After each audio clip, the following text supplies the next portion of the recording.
From the outside, Clara Bennett's life looked picture perfect. She was 38, living in Portland, Oregon, married to a respected architect named Evan, and working as a freelance writer whose short stories often appeared in magazines.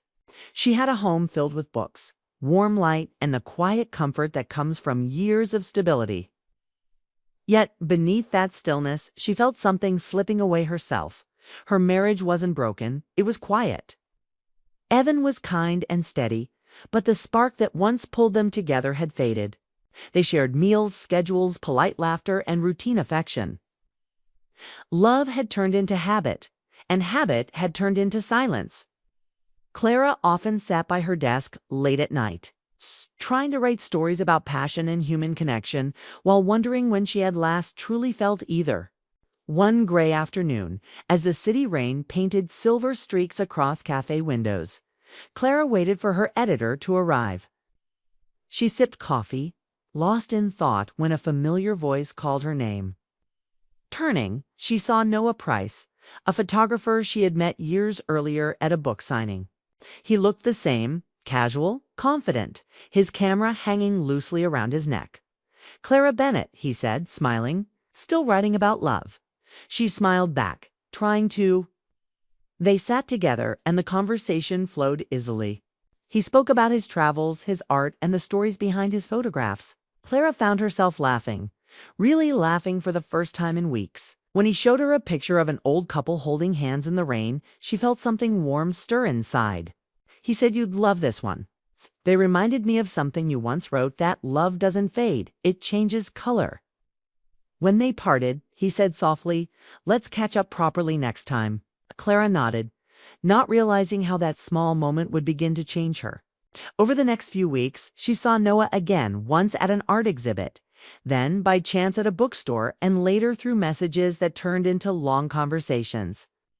He had a way of seeing beauty in ordinary things. He'd send her photos of sunsets, empty park benches, people laughing in the rain, each one paired with a simple line, "Reminds me of something you'd write." His words made her heart stir in ways it hadn't in years, but before she could understand what she felt, another presence entered her life, Ryan Miller. Ryan worked with Evan at his firm. She met him at a dinner hosted for the design team. He was polite, reserved, but his eyes were kind. During the evening, while Evan discussed projects with others, Ryan asked Clara about her writing. Unlike most, he didn't just nod politely. He listened, really listened. When she spoke about her fear of losing inspiration, he said quietly, "Maybe you're not uninspired. Maybe you're just waiting to feel something worth writing about again." His words stayed with her long after the dinner ended. Ryan wasn't charming like Noah. He was steady, calm, the kind of man whose silence spoke more than his words. Over time, they developed a quiet friendship, a connection built on understanding rather than excitement. Sometimes he'd text her articles about writing or photography, or simply ask how her week was going. It was innocent, but emotionally, it started to mean more than she wanted to admit. And then came Thomas Gray. He was a novelist she had admired 4 years older, thoughtful with the kind of voice that carried wisdom. When her editor introduced them at a literary conference in Seattle, she was nervous but thrilled. Talked about storytelling, life, and the fear of losing creativity as one grows older. "Writers like us," he said, "don't fall in love easily. We fall in love with ideas, and sometimes that's even more dangerous." Thomas fascinated her. He had lived through heartbreak, success, and solitude, and he spoke about them without bitterness. When she returned home, he began emailing her drafts of his work, asking for her feedback. Their exchanges were professional at first, but slowly became personal to minds connecting through words. Clara felt drawn to his depth, his sensitivity, and the quiet honesty in his reflections. Now, there were 3 men, Noah, Ryan, and Thomas, each representing something she craved but didn't have. Noah reminded her of passion and youth. Ryan offered comfort and understanding, and Thomas awakened her mind and soul. None of these connections were physical, yet all 3 touched her heart in different ways. At home, Evan noticed her distraction. He'd find her smiling at her phone or staring out the window too long. "You've been distant lately," he said one night. "I'm just tired," she replied. But inside, she felt a quiet panic. She wasn't unfaithful in the usual sense, but emotionally, she was wandering. Days turned into weeks, and Clara felt caught between gratitude and guilt. Noah would send her photographs that made her heart race, not because they were romantic, but because they felt alive. Ryan would message her at exactly the right time, his words steady and kind.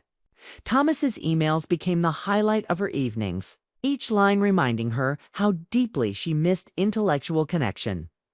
Evan, meanwhile, was drowning in work. They spoke about bills, deadlines, groceries, everything but feelings. Clara sometimes looked at him and wondered if he even saw her anymore. She missed the man who used to leave her notes, who once took her hand under the table just because he could. But somewhere along the way, that tenderness had vanished. One Sunday morning, she found a photograph Noah had sent her printed on her desk, a woman standing at a crossroads in the rain. It was titled "Waiting for the Light." She stared at it, realizing how symbolic it felt. That same evening, Evan found it too. He didn't say a word, just looked at her quietly. She wanted to explain, but what could she say? That another man's art had reminded her of everything she had forgotten to feel. That night, Clara couldn't sleep. The silence between her and Evan was louder than ever. She thought about Noah's laughter, Ryan's warmth, Thomas's voice, and her own emptiness. It wasn't about them, it was about what they represented. They saw her in ways Evan no longer did, and that realization broke her. The next day, she met Noah for coffee. The air between them was heavy. He noticed her sadness instantly. "You look lost," he said gently. "I am," she whispered. "I don't even know what I'm doing anymore." He hesitated. "Do you love him?" Clara didn't answer right away. "I think I've forgotten what love feels like." Noah nodded. "Then maybe you should remember, even if it hurts." She left the cafe feeling both lighter and heavier. It wasn't Noah she wanted. It was the version of herself that came alive around him. Later that week, she ran into Ryan near the library. He asked if she was okay. She smiled weakly. "Just tired," she said again.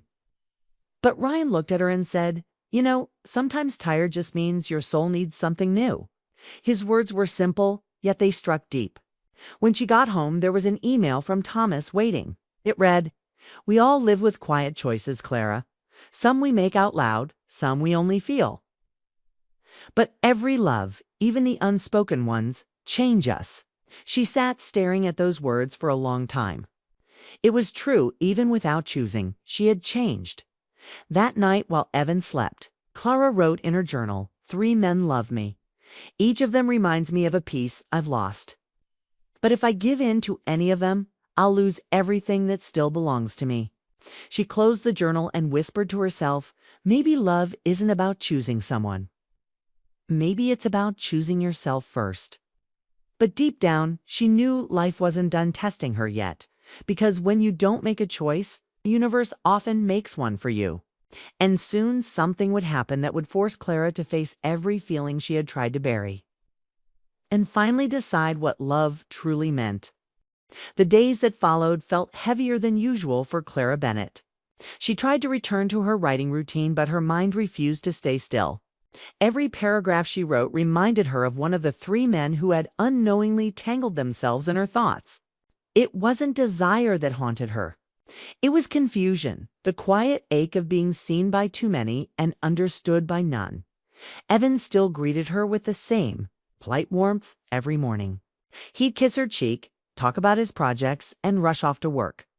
There was no malice in him, just distance, like a soft fog that had settled over their marriage. Clara wanted to tell him how lonely she felt even when he was sitting right beside her. But she didn't know how to start that conversation without breaking what was left of their peace. One afternoon, she met Noah Price again. They walked along the waterfront, the air crisp, the waves whispering against the dock. Noah had just returned from a photography trip in Montana and showed her his new work. Pictures of abandoned train stations, quiet roads, and long shadows.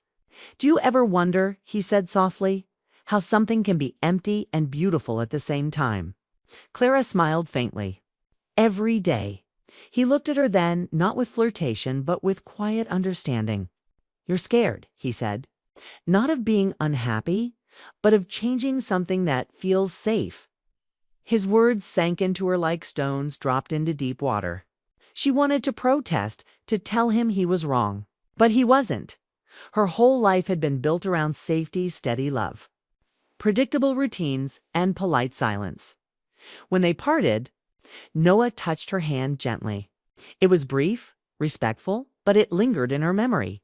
Not because of the touch itself, but because it reminded her of what it meant to feel alive, even for a second. That evening, as she made dinner, Evan spoke about a possible promotion.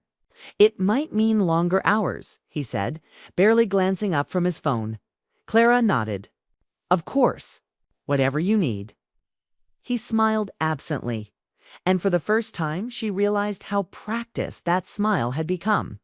The one he used to end conversations rather than start them. Later that week, she met Ryan Miller at a small cafe near Evan's office.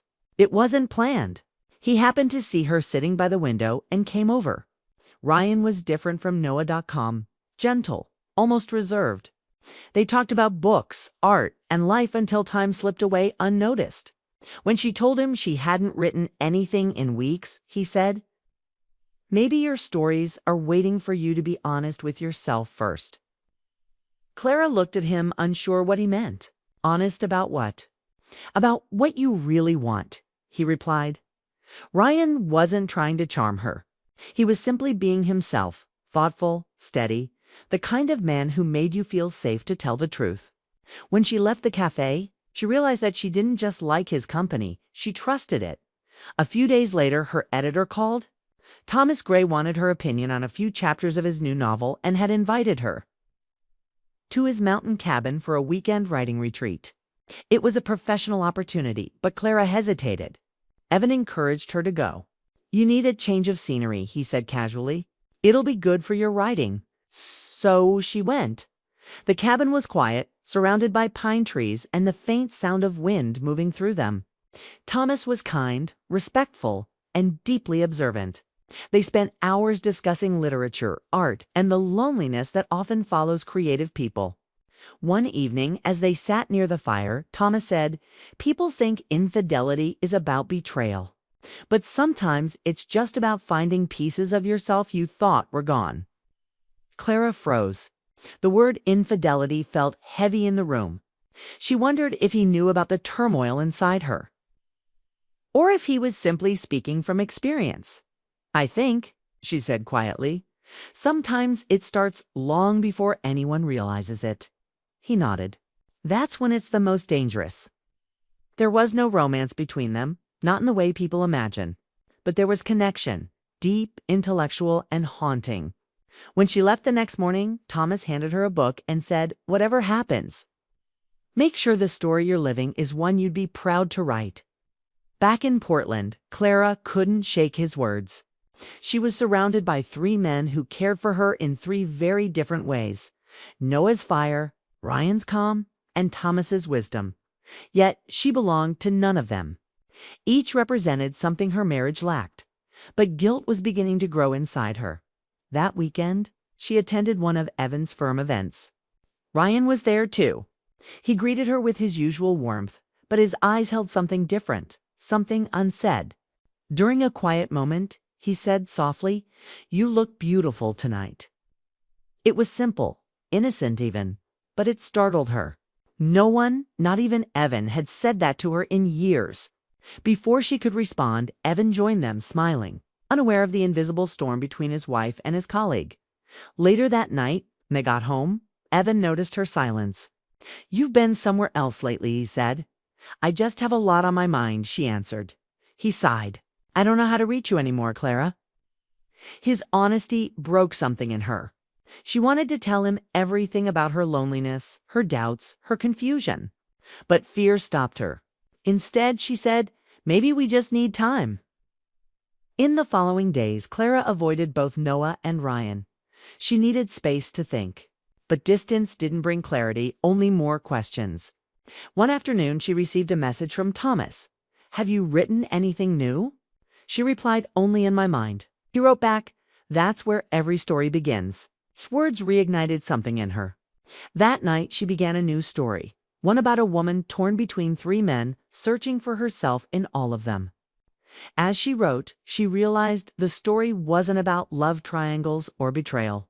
It was about identity, about how easily one can lose themselves in the eyes of others. By the time dawn came, Clara sat back in her chair and whispered, "I'd become the story I was afraid to write." The next morning, Noah called. "I'm moving to New York," he said. "There's a gallery offering me a long-term project." Clara felt her heart tighten. "That's wonderful, Noah. You deserve it." He hesitated. "I wanted to see you before I go." She paused, then said, "Maybe that's not a good idea." There was silence. Then his gentle voice, "Maybe not. Take care, Clara." When the call ended, she felt something inside her close quietly, like a door that would never open again. Later that week, Ryan stopped by her home to drop off some papers Evan had left at work. Evan wasn't home. They talked briefly at the door, awkward at first, but then Ryan looked at her and said, "I care about you, Clara. I know it's not my place to say, but I do." She froze. The words hung in the air between them, heavy with meaning. "Ryan," she whispered, "please don't." He nodded, eyes down. "I'm sorry. I just needed to be honest." After he left, Clara sat on the steps, her hands trembling. She wasn't angry, just heartbroken by how messy life had become. That night, Evan returned home early. He found her sitting in the dark. "What's wrong?" he asked. Tears filled her eyes. "I don't know who I am anymore." He knelt beside her, confused and afraid. "You're my wife," he said softly. She shook her head. "I used to be—" They sat there in silence, two people who had loved each other once but had forgotten how to keep that love alive. In the days that followed, Clara stopped answering messages from all three men. She needed to be alone, not as someone's wife or muse, or a secret dream, but as herself. She spent long mornings walking through the city, writing again, rediscovering her own voice. The ache didn't fade quickly, but it began to change shape. It became a lesson instead of a wound. When Thomas sent one last email, "Did you find your ending?" she replied, "Not yet, but I'm finally writing it myself." And for the first time in a long while, that was enough. But deep down, she knew the final test was still coming, one that would force her to face Evan, the truth, and every choice she had left unfinished. Because love, she realized, isn't always about holding on. Sometimes it's about letting go before everything else disappears. The winter in Portland came early that year. The trees outside Clara's home stood bare, their branches like reaching hands against the gray sky. The world felt quieter, slower. Inside, the house carried the same stillness to people living side by side but separated by invisible walls. Evan had stopped asking questions. Clara had stopped pretending she had answers, but something had shifted in her. She was writing again. Her desk overflowed with notebooks and drafts, pieces of her heart finally finding their way to paper. The story she had started, the one about the woman and the three men, was no longer fiction. It was her confession disguised as art. Every word felt like a small release, like she was setting something heavy free. One morning, Evan found one of her pages left open on the kitchen counter. He read a few lines before she walked in. Their eyes met, and for the first time in months, neither looked away. "It's good," he said quietly. "But it's painful. It's honest," Clara replied. Evan nodded. "I miss when you used to write happy endings." She smiled sadly. "I don't know how to write those anymore." That night, after he went to bed, Clara sat by the window, thinking about how everything had led her here. The loneliness, the unexpected connections, the words she never said. She didn't regret meeting Noah, Ryan, or Thomas. They had each shown her something she had forgotten: how to feel, how to think, how to be seen. But she realized now that none of them could fix what was broken inside her. That was something only she could do. Still, she owed Evan the truth. The next day, she asked him to go for a walk. They went to the small park near their old apartment, the same one where he had proposed years ago. The air was cold, their breaths visible. "I need to tell you something," she began. Evan looked at her, worry in his eyes. "You're scaring me." She took a deep breath. "I haven't been unfaithful to you, but I haven't been loyal either. Not in the way you deserve. I let myself get lost. I let other people see me in ways I should have only let you." He was silent for a long moment. "Did you love any of them?" She hesitated. "I don't know. Maybe I loved what they reminded me of, who I used to be before everything felt so dull." Evan looked down at the ground, his jaw tight. "So what now?" "I think," she said softly, "we both need to figure out who we are without pretending we're still the same people we were 10 years ago." He turned to her then, eyes wet, voice low. "I don't want to lose you, Clara." "You already did," she whispered, her voice breaking. "We just stopped admitting it." They stood in silence, two people bound by history, but undone by time. Eventually, Evan nodded. "Maybe you're right. Maybe we both need to start over separately." That evening, Clara packed a small bag. She didn't leave in anger or guilt. She left in peace. Evan didn't try to stop her. He helped her carry her suitcase to the car, kissed her forehead, and said, "Take care of yourself, Clara." She drove north, not knowing exactly where she was going. She just needed airspace to breathe without explaining herself, for weeks. She stayed in a small cottage by the coast, spending her mornings writing and her evenings walking by the sea. The isolation felt strange at first, but slowly it became her friend. She was alone, but she wasn't lonely. One rainy afternoon, she received an email from Thomas. "I read your latest draft. It's beautiful and painful. I think you've finally written the story you were meant to tell." Clara smiled faintly and replied, "It's the only way I know how to heal." Later that evening, as she sat by the window watching the storm roll in, she got a message from Ryan. "I heard you left Portland. I hope you're okay. You deserve peace, Clara." She didn't reply. There was nothing left to say. His message wasn't an invitation, it was a goodbye, and she accepted it. Noah, the one who had left for New York, sent her a single photograph a month later, a picture of an empty bench facing the ocean. There was no caption, just the image. It said everything. Clara printed the photo and placed it on her writing desk. It reminded her that not every connection is meant to last. Some are meant to awaken. Spring came quietly. The days grew longer, and Clara's new book was finally finished. Her editor loved it, said it was her best work yet. She titled it All the Men I Never Chose. It wasn't about love triangles or guilt. It was about rediscovering oneself after years of silence. When the book was published, it resonated deeply with readers. People wrote to her saying they saw themselves in her story, in her fear, her confusion, her strength. For the first time, Clara realized her pain had a purpose. One morning, she received a letter, handwritten, something rare these days. It was from Evan. "Clara, I read your book. It hurt, but it also made me proud. I see now how lost we both were. I've started going to therapy. I'm learning things about myself I should have faced long ago. Thank you for being honest, even when it broke us. I hope you're happy, truly happy." Evan, she cried when she read it. Not from sadness, but from relief. They had both survived something that once felt impossible. Months later, Clara was invited to speak at a book event in Seattle. She wore a simple blue dress, her hair tied back, her smile genuine. During the Q&A, someone asked, was the story based on real people? She paused, smiled softly, and said, "It was based on real feelings." The audience applauded, not knowing that every word came from her truth. After the event, as she was leaving the stage, she saw a familiar figure waiting near the exit, Thomas. He looked older, calmer. "You made it," he said warmly. "So did you," she replied. They talked for a while, not as writer and editor, not as almost somethings, but as friends who had shared a chapter of each other's journey. Before he left, Thomas said, "You know, sometimes the story doesn't need a perfect ending. Just an honest one." Clara smiled. "I think I finally got that." That night, back in her cottage, she walked down to the shore. The waves shimmered under the moonlight. The sea had become her quiet witness to all her mistakes, her heartbreaks, her rediscovery. She whispered to the wind, "I'm not who I was. But maybe that's the point." A new calm settled in her. She didn't need any of the three men to define her anymore.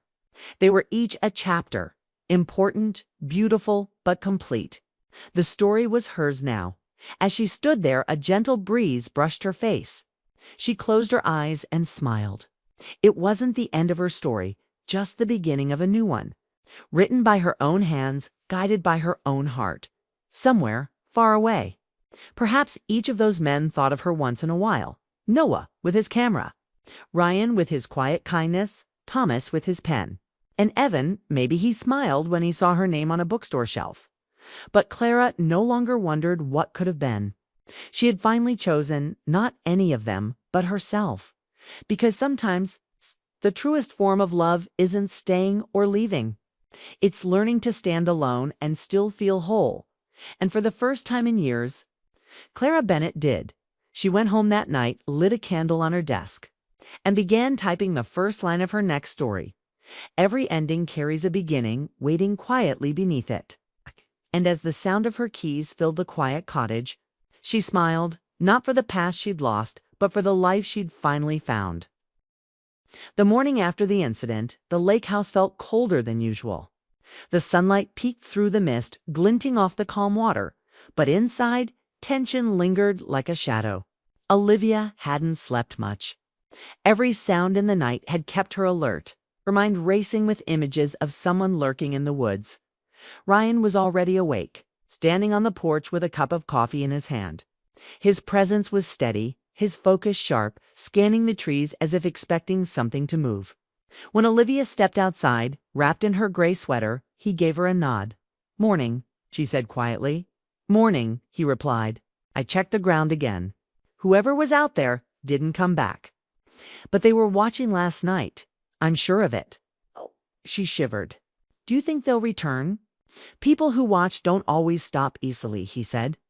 "But now they know this house isn't unprotected. That changes things." Olivia watched him as he spoke, calm, firm, but with a certain gentleness in his tone. For the first time she realized how much she trusted him, a stranger she'd only known for 2 days. There was something reassuring about his quiet confidence. The way he carried himself without trying to impress or intimidate. He spent the morning setting up new security cameras, moving with precision and purpose. Olivia tried to focus on her work, but every time she looked out the window, her eyes followed him. When he came back inside, brushing dirt from his hands, she smiled softly. "You work like you've done this all your life," she said. He half smiled. "Feels like it sometimes. I like fixing things, making people feel safe." There was a warmth in his voice that made her heart beat faster. She quickly looked away, pretending to tidy the counter. "Well, you're doing a good job," she said. The day passed slowly. By evening, clouds gathered again, heavy and dark. The wind picked up, carrying the smell of rain. Olivia made soup for dinner, a quiet comfort. Ryan joined her at the table, his phone beside him, his expression thoughtful. "Any updates from the cameras?" she asked. "Nothing unusual yet," he said. "But storms can interfere with signals. I'll check again later." She nodded, then, after a pause, asked softly, "Do you ever get scared?" "Doing this kind of work." Ryan leaned back, considering. "Fear keeps you sharp. You don't get rid of it, you learn to listen to it." "I wish I could do that," Olivia admitted. "Lately, I feel like fear is the only thing I hear." "You've been through a lot," he said gently. "Being alone in a place like this, it gets in your head. You start imagining the worst.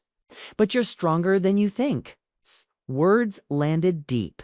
For months, she had been fighting that very feeling, the loneliness, the doubts, the long-distance strain with Ethan.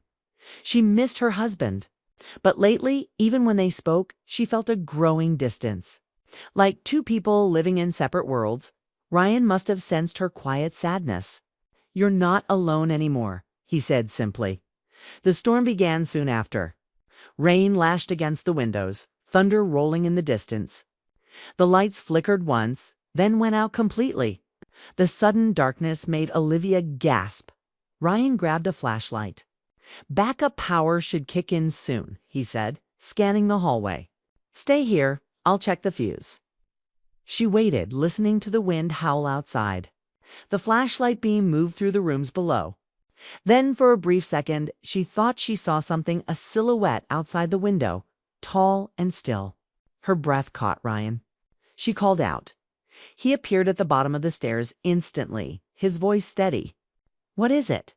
"There's someone outside," she whispered, pointing to the window. "I saw a shape by the trees."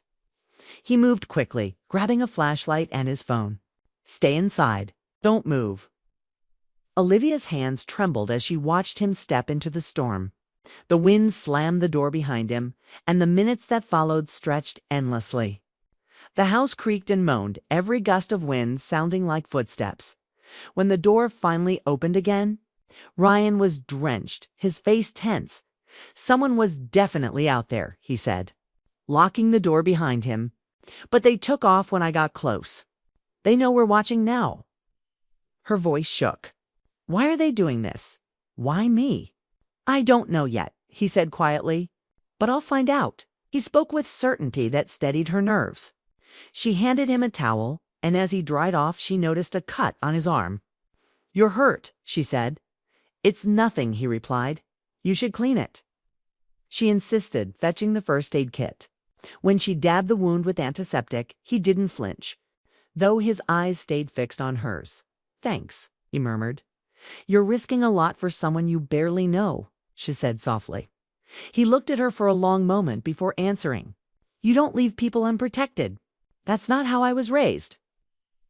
Their eyes met, and for the first time, Olivia felt something shift inside her, a quiet connection born out of trust and fear. Something deeper than gratitude. The power flickered back on, flooding the room with soft light. The tension eased a little, but the silence that followed carried weight. Ryan stepped back, clearing his throat. "I'll keep watch from the porch tonight," he said. "Whoever's out there won't try again if they see me." "You don't have to stay out there," she said, concerned. "I'll be fine," he said, putting on his jacket. "You should get some sleep." But she couldn't. Hours later, she peeked out the window and saw him sitting on the porch, rain still falling lightly. He looked steady, unbothered, like he belonged to the night itself. The next morning, the storm had passed, leaving behind a washed-out calm. Olivia stepped outside, coffee in hand, and found Ryan still awake, tired but alert. "You didn't sleep?" she asked. He shook his head. "Didn't want to miss anything?" There were no signs of movement after midnight. "You can't keep doing this without rest." She said, "I've gone longer." He replied with a faint smile. She looked at him, the faint dark circles under his eyes, the quiet determination still in his posture. Something in her heart ached, not out of fear, but out of care. "You shouldn't have to do this alone," she said softly. He looked at her then, the morning light catching his eyes. "I'm not alone," he said. The air between them grew quiet, charged with unspoken emotion. Olivia turned away before it could deepen, busying herself with breakfast.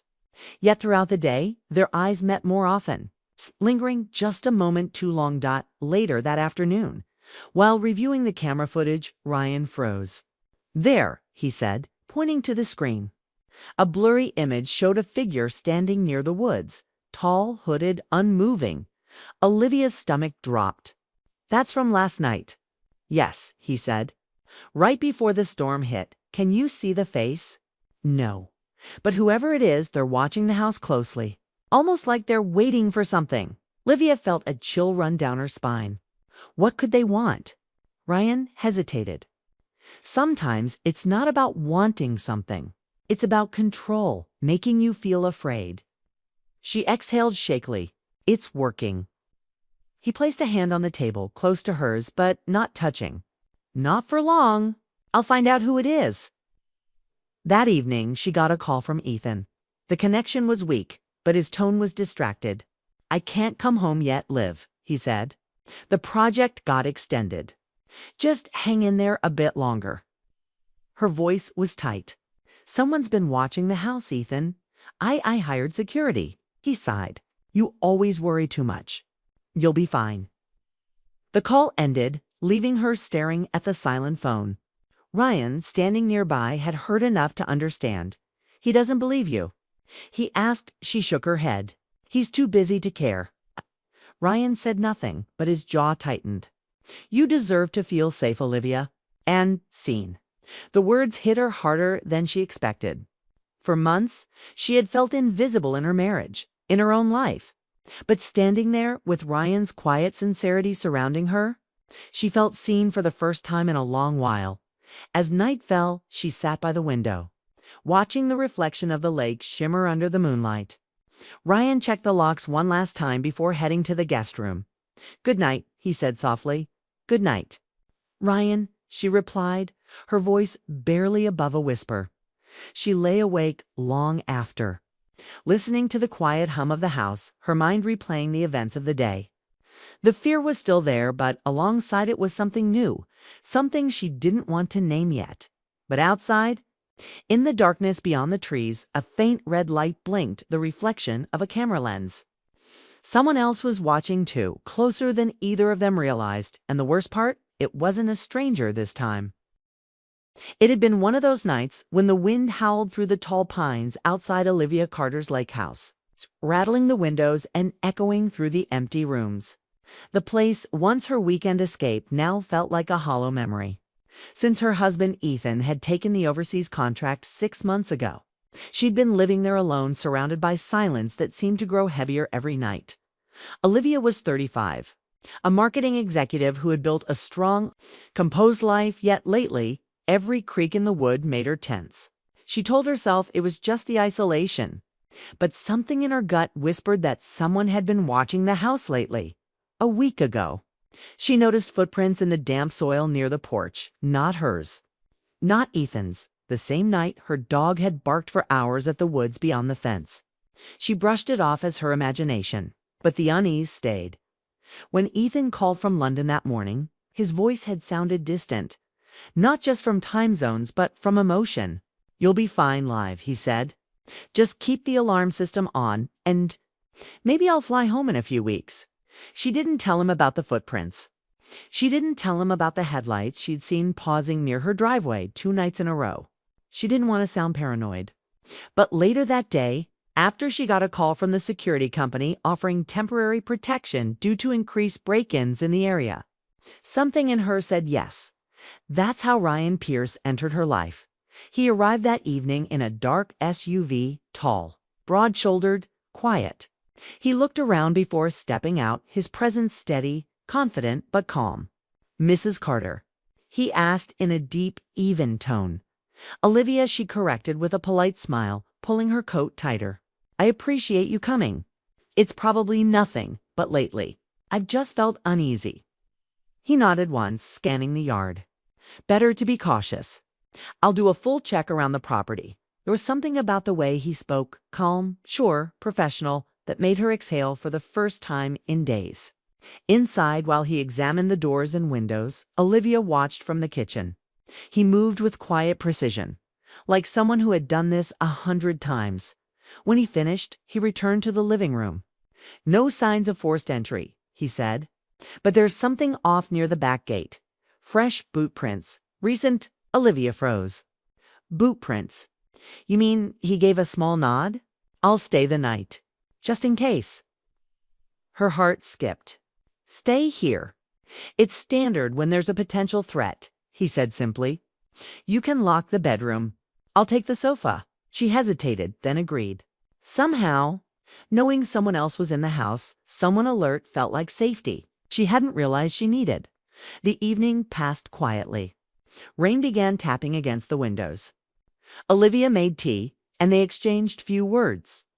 Ryan didn't talk much, but when he did, there was a steadiness in his voice that drew her in. He wasn't the kind of man who filled silence with meaningless chatter. He let it breathe. "You do this often?" she asked after a while. He glanced up from his phone. "I've worked private security for about 5 years. Before that, military." "I figured," she said softly. "You have that look." He smiled faintly, just enough to lighten the air. "Well, look. The one that says you notice everything." That night, Olivia tried to sleep, but the sound of footsteps in the hall jolted her awake. She sat up, heart pounding, until she heard Ryan's low voice through the door. "It's just me. I heard something outside." "Stay inside." She waited, gripping the blanket. Through the window, lightning flashed, revealing the dark outline of the trees. Moments later, the front door creaked open, then shut again. The storm drowned out everything else. Minutes stretched into what felt like hours. Then she heard his voice again. "It's fine. Just the wind knocking the trash bin over." Relief washed over her, though her hand still trembled. "You scared me," she said as she opened the door. "Sorry," he said quietly. "Didn't mean to." In the dim hallway light, he looked calm, but his eyes scanned everything, alert, cautious. She noticed then a thin scar along his jaw, the kind that hinted at stories untold. "Do you ever get used to this?" she asked softly. He tilted his head. "Staying awake when others sleep. I guess so. It's the silence that gets to you sometimes." She understood that too well. "It's strange," she said. "When you're alone, silence feels heavy. But right now, it doesn't." Ryan held her gaze for a moment before looking away. "That's because you're not alone tonight." The words hung between them, simple but grounding. She went back to bed and finally fell asleep to the sound of rain when morning came. Sunlight streamed through the windows, painting golden patterns on the floor. Olivia woke to the smell of coffee. Ryan was in the kitchen, quiet as ever, setting 2 mugs on the counter. "You didn't have to do that," she said with a small smile. "I figured it might help after last night," he replied. They sat across from each other, the sound of the rain replaced by soft morning stillness. "So," he said, glancing toward the door, "about those boot prints, I think someone's been circling your property for a while. I'll set up a motion light and camera tonight. That should scare them off." Her chest tightened. "Do you think it's serious?" "I don't jump to conclusions," he said calmly. "But I'd rather be careful." Later that day, Olivia worked from her laptop in the living room while Ryan moved outside, checking the fences and installing lights. She tried to focus on her reports, but her eyes kept drifting toward the window, watching him work. There was something strangely comforting in the way he carried himself, disciplined yet human, detached yet present. When the evening came, the house grew quieter again. Olivia lit a few candles, the scent of lavender filling the air. "You sure you're okay staying up again?" she asked as Ryan checked the cameras. "I'm used to it," he said. "You should rest." "I'll try," she said softly, though sleep felt far away. As she turned to go upstairs, he called after her. "Olivia." She paused at the bottom of the staircase. "Lock the door tonight," he said. "Even if I'm here." "I will," she said, meeting his eyes. "Thank you, Ryan." "Really?" He gave a short nod, his expression unreadable. Later, long after midnight, Olivia lay awake, listening to the faint hum of rain and wind. She felt safe, yet aware. The air in the house carried a strange tension, not fearful but alive. Somewhere below, she could hear Ryan's footsteps, measured and steady. But then, faintly, another sound. A creak outside near the back deck, her breath caught. Then she heard Ryan move swiftly downstairs, his voice low. "Who's there?" No answer. Olivia sat up, heart racing. A crash echoed, maybe a branch, maybe not. She froze, waiting. The silence that followed was unbearable. Then footsteps, Ryan's returning to the stairs. He appeared at her door moments later, eyes alert. "It's fine," he said quietly. "But someone was near the deck. I saw movement by the trees before they ran." Her hands trembled. "Someone was out there." He nodded once. "Yes, and they were watching." Her throat tightened. "What do we do?" "For now," he said, calm but firm, "you stay inside. Tomorrow, I'll contact local security and get more cameras installed." She exhaled shakily. "I thought this place was supposed to be peaceful." "It will be," he said. "But whoever was out there, they'll think twice before coming back." Olivia looked at him, the way his jaw tightened. the quiet certainty in his stance. "Thank you," she whispered. He gave a small nod. "Just doing my job." But as he turned to go, the soft glow of the hallway light fell across his face, revealing something more, a flicker of emotion, quick and unspoken. She watched him disappear down the stairs, her heartbeat still uneven. The storm outside had passed, but inside, something else had begun to stir, a feeling she couldn't name yet. And somewhere beyond the fence, seen in the shadows, someone was still watching. The morning sun filtered through the mist, soft and pale, yet Olivia felt no calm. The unease from the night before still lingered in the air, thicker than the fog over the lake. She stood by the window with a cup of coffee, staring at the woods where the shadow had last appeared. Something about it felt too personal now, too targeted. Ryan came in quietly, his phone in hand, his expression serious. "I reviewed more footage," he said. "That figure came closer than I thought. Right to the edge of the porch, then turned back." Livia's breath caught.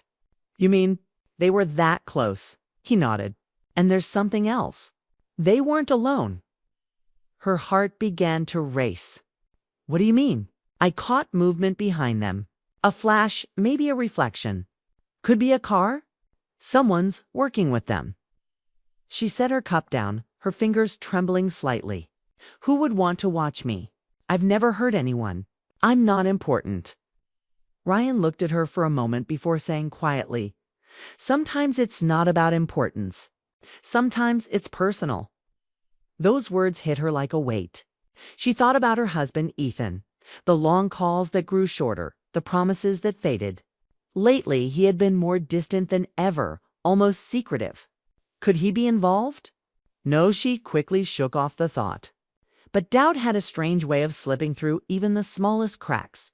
The day stretched long and tense.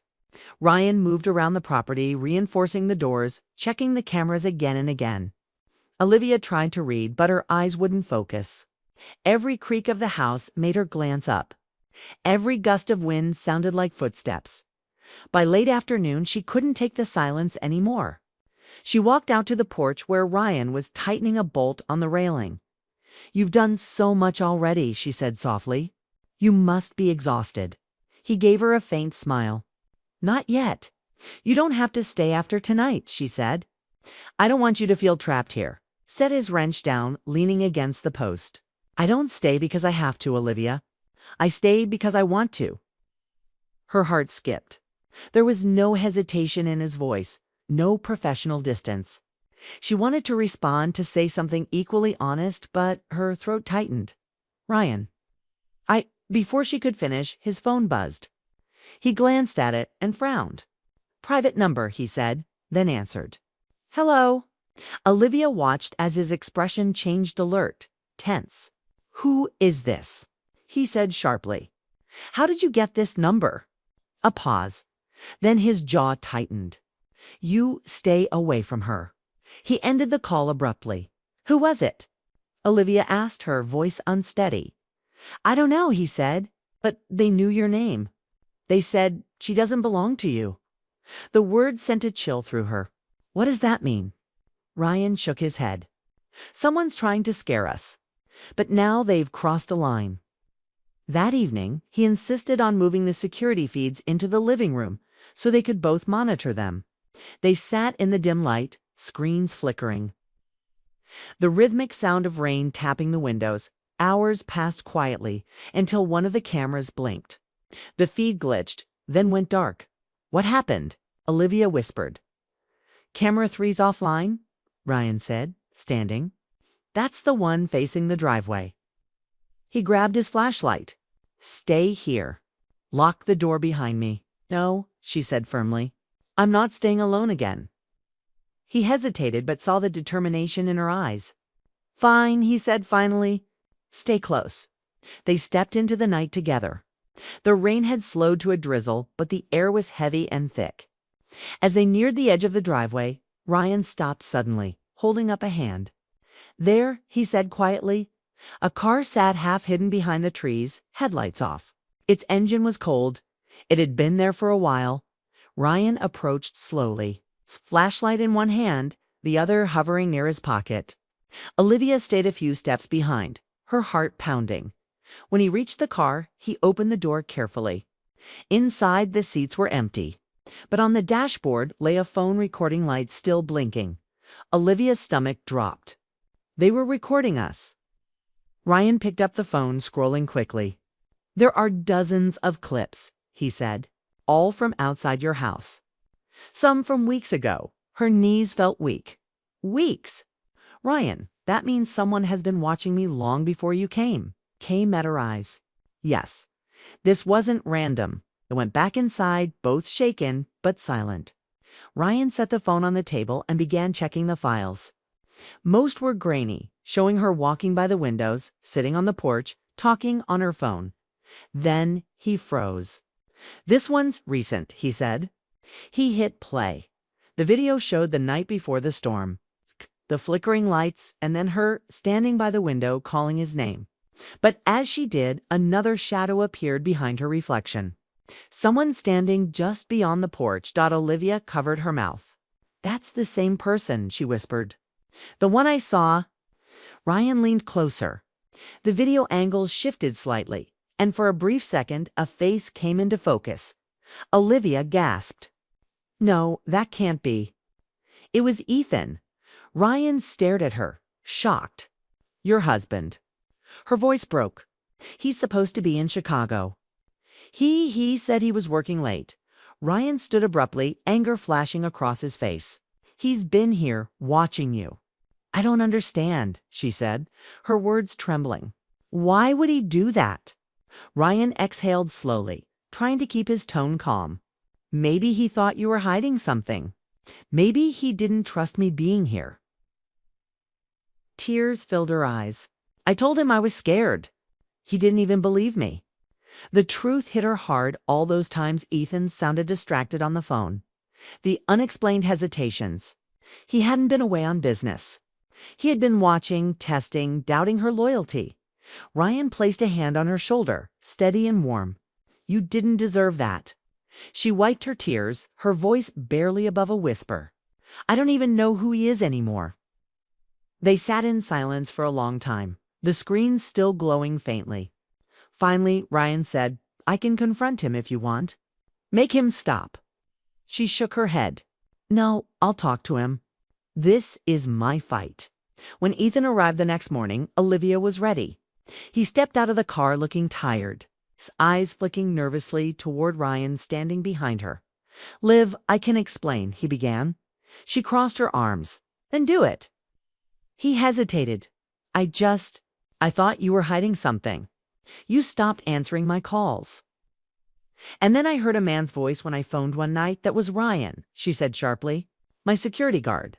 The man I hired because you weren't here." Ethan's face fell. "I didn't mean to scare you. I just wanted to know what was going on." "You watched me like a criminal," she said. "You didn't ask. You didn't trust me." He ran a hand through his hair. "I was stupid. I was jealous." "I thought you thought wrong," she interrupted. Her voice was calm now, cold even. "Do you have any idea what that did to me? To us?" Ethan lowered his head, guilt written all over him. "I'm sorry, Liv. I really am." But the apology came too late. Something between them had already broken when Ethan left later that afternoon. The silence that followed wasn't painful. It was freeing. Olivia stood by the porch, watching the car disappear down the dirt road. Ryan stepped beside her quietly. "You okay?" She nodded. For the first time in a long while, he looked at her, uncertain. "What happens now?" She turned to face him. "Now I start over. On my own terms." There was a long pause. The lake shimmered under the sunlight, calm and quiet again. Ryan smiled faintly. "And you'll be fine. And you'll—" She asked softly, "I'll move on to the next job. It's what I do." She hesitated. "Well, thank you for everything. For protecting me even when I didn't know I needed it." He gave her a nod. "You made it easy to care." Their eyes met one last time, a moment filled with gratitude, understanding, and something deeper they both chose not to name. Then he walked toward his truck. the sound of gravel crunching under his boots fading slowly away. Olivia stood there long after he was gone, the breeze brushing her hair, the water whispering softly against the shore. She felt lighter somehow, not because everything was fixed, but because she had faced the truth and survived it. Later that evening, sat on the porch alone, watching the sunset melt into the horizon. The cameras were gone, the house quiet. For the first time in months, she wasn't afraid of being watched. But in her heart, she knew one thing for certain: sometimes the people we trust the least are the ones who protect us, and the ones we trust the most are the ones who hide the darkest truths. And as the last light faded, she whispered to herself, "Never again."